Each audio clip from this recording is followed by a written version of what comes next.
এবার এটাকে আমি স্মুথ করব। এজন্য 3D স্টুডিও ম্যাক্সে বিভিন্ন ধরনের মডিফায়ার রয়েছে।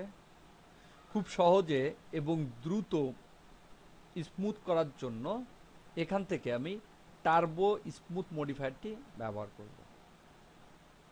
এর জন্য মডিফায়ার লিস্টে যাই, নিচের দিকে যাই,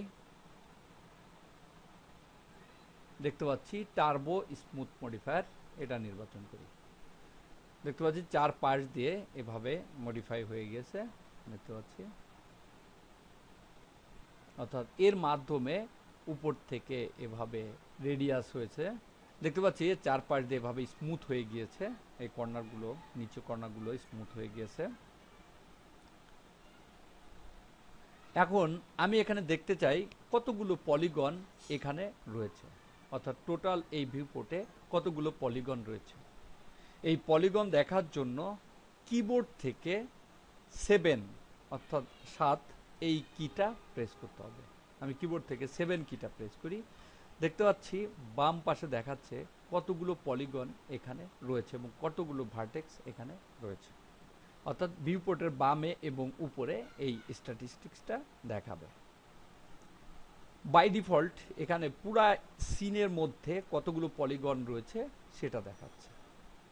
এবার আমি এর সঙ্গে যোগ করব যেটুকু নির্বাচন করব, অর্থাৎ এখানে কয়েকটা অংশ রয়েছে, যে অংশটা নির্বাচন করব সেখানে কতগুলো পলিগন রয়েছে সেটা দেখব। এর সঙ্গে এটাও আমি যোগ করব। এর জন্য ভিউপোর্টের বামে দেখতে পাচ্ছি একটা প্লাস চিহ্ন রয়েছে, এখানে ক্লিক করি। নিচ থেকে কনফিগার ভিউপোর্টস এর উপর ক্লিক করি। এখান থেকে স্ট্যাটিস্টিক্স এই ট্যাবের উপর ক্লিক করি এবং এখান দেখতে পাচ্ছি শুধু টোটাল রয়েছে সেটআপে এই অংশে। এখান থেকে টোটাল প্লাস সিলেকশন এটা নির্বাচন করি। এবার টোটাল পলিগন সংখ্যাও দেখাবে এবং এর সঙ্গে যতগুলো পলিগন নির্বাচন করা রয়েছে সেই সংখ্যাটাও দেখাবে। ওকেতে ক্লিক করি। দেখতে পাচ্ছি এখানে 767টা পলিগন নির্বাচন করা রয়েছে। তো আমি বাইরে ক্লিক করি, এখানে 00। যখন আমি এখানে ক্লিক করব এই অংশটায় 768টা পলিগন রয়েছে যেটা নির্বাচন করা রয়েছে এবং ভার্টেক্স রয়েছে 386টি এই নির্বাচিত স্থানে, অর্থাৎ এইটুকুন জায়গায়।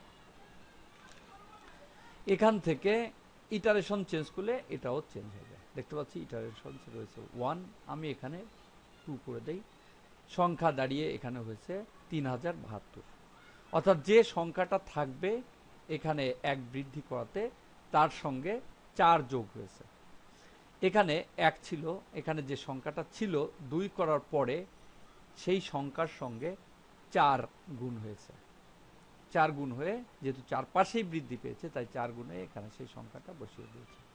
আবার এখান থেকে যদি আমি 3 করি তাহলে চারপাশে 4-এর 4-এ 16টা দ্বারা গুণ, অর্থাৎ 16 দিয়ে গুণ করে যেটা সেটা বলবে। আবার এখানে আমি 4 করে দিতে পারি। এভাবে দেখতে পাচ্ছি এখানে অনেক পলিগন চলে আসছে। তবে সুন্দরভাবে এডিটিংয়ের জন্য এখানে ইটারেশনে 2 ব্যবহার করতে হয়। অর্থাৎ 2 ব্যবহার করলে যে পলিগনগুলো পাওয়া যায় এর মাধ্যমে সুন্দর করে এখান থেকে প্রয়োজনীয় এডিটিংটা করা যায়। এই এপিসোডে আমি টার্বো স্মুথের মাধ্যমে এই কর্নারগুলোকে খুব দ্রুত স্মুথ করলাম।